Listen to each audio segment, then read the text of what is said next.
काशिफ भाई साहब, बात करेंगे, आपके प्रोग्राम में भी डिस्कशन हो रही थी इसी हवाले से।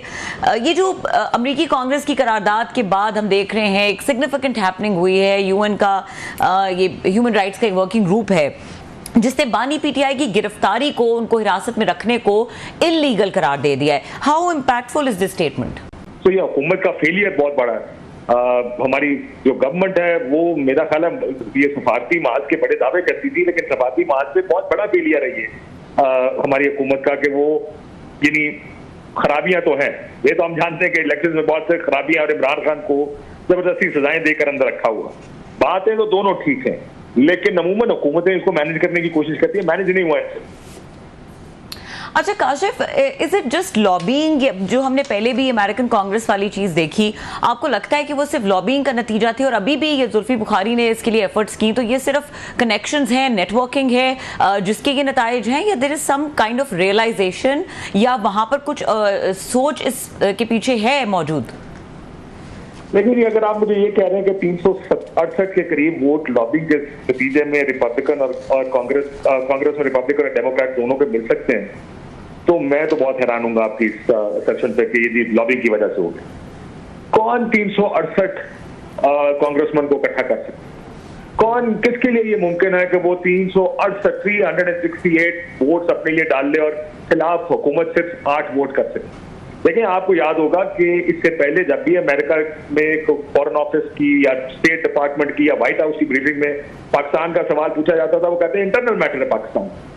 ये इट इज नॉट ओवर, हम ओवरली सिंप्लीफाई कर देते हैं कि जी कोई लॉबिंग फर्म हायर कर ली और इतनी अच्छी लॉबिंग फर्म है जिसने, और अगर 368 मेंबरान तरीके इंसाफ अगर इकट्ठे कर सकती है तो फिर इस मुल्क का निजाम तरीके इंसाफ के हाथ में दे दें, फिर वो ज्यादा बेहतर चला सकती है। क्योंकि जो हुकूमत 8 वोट लेती है और तरीके इंसाफ जैसी एक सियासी जमात जिसका लीडर अंदर है, जिसकी लीडरशिप कोई नहीं है, अगर वो 368 वोट ले रही है और वो इकट्ठे कर सकती है और इतनी लॉबिंग कर सकती है, फिर तो इनको हुकूमत में होना चाहिए, फिर हुकूमत तो इनको चलानी चाहिए।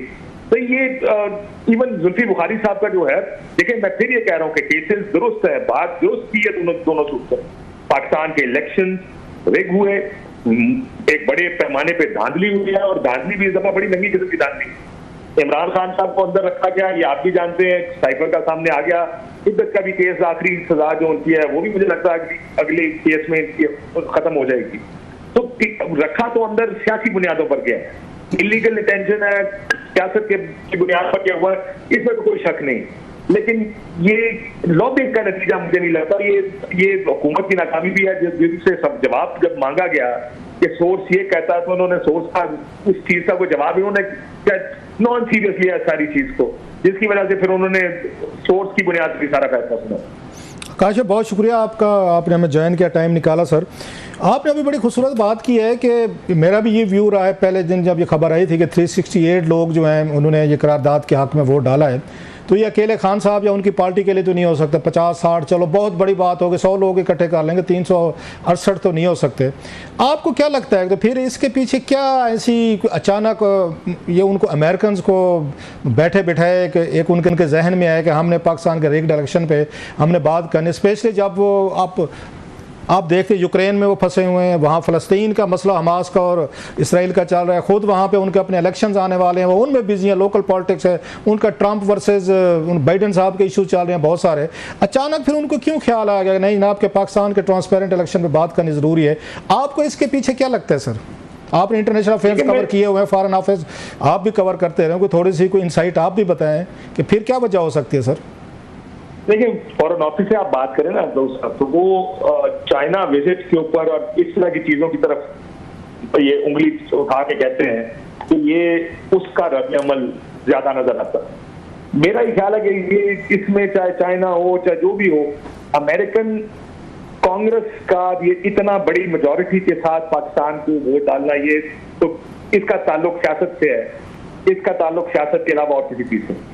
और वो लार्जर जो इंटरनेशनल पॉलिटिक्स है, वर्ल्ड पॉलिटिक्स है, पाकिस्तान की जो पोजीशनिंग है, जिस तरह हम अपने आप को पोजीशन करते हैं, इसका ताल्लुक उस चीज के साथ है, इसका ताल्लुक ह्यूमन राइट्स के साथ है। कि बड़ा अरसा हो गया, पिछले 2 दहाइयों से अमेरिका और इन मुल्कों ने अब ह्यूमन राइट, इंसानी हकूक, फेयरनेस, लोगों के राइट, इन पर बात करनी छोड़ दी है। ऐसा ही है, सिर्फ अपनी सियासत के मुताबिक बात करते हैं कि जहाँ उनको लगता है। आपको याद होगा बांग्लादेश के इलेक्शन पर इसी तरह की एक tweet American secretary of state उनके वजीर खारजा ने की, और उसके बाद कुछ ही दिनों बाद जब आगे से एक सख्त जवाब आया, बल्कि हिंदुस्तान, आपको याद होगा कि उसके तेल खरीदने पर उन्होंने कहा जी आप अपना काम देखें, हम अपना काम देख रहे हैं। तो उधर से ये अमेरिकन पोजीशन बदल दी गई थी सारी। इनके लिए मसाइल नहीं है ये इंगेज करते हैं। पाकिस्तान के अंदर डिक्टेटरशिप भी आ जाएगी तो उसके साथ भी इंगेज कर लेंगे आप। इसका ताल्लुक लार्जर इंटरनेशनल पॉलिटिक्स के साथ है। मैं जैसे कहा कि कुछ लोग चाइना जो शहबाज शरीफ साहब का विजिट था, उनको चाइना की तरफ मोसी पैक्टू है, या उनकी जो पाकिस्तान के अंदर जो ज्यादा उनका एक्सपोजर बढ़ रहा है, उसकी वजह ये हो सकती है, ये एक रद्द-ए-अमल इंडायरेक्ट हमें मैसेज दिया गया है। वरना इसके अलावा जी लोग साहब अगर कोई ये सोचता है कि इंसानी हकूक के लिए खड़ा या वो फेयर इलेक्शन तब तक वो सिर्फ उस मुल्क में जाता है जिस जगह उनकी मर्जी की रजीम ना आई, जहाँ उनकी मर्जी की हुकूमतें ना बन रही हूँ। इससे ज्यादा अमेरिका का इंसानी हकूक और किसी दूसरे मुल्क की सियासत में इससे ज्यादा इंटरफेरेंस नहीं।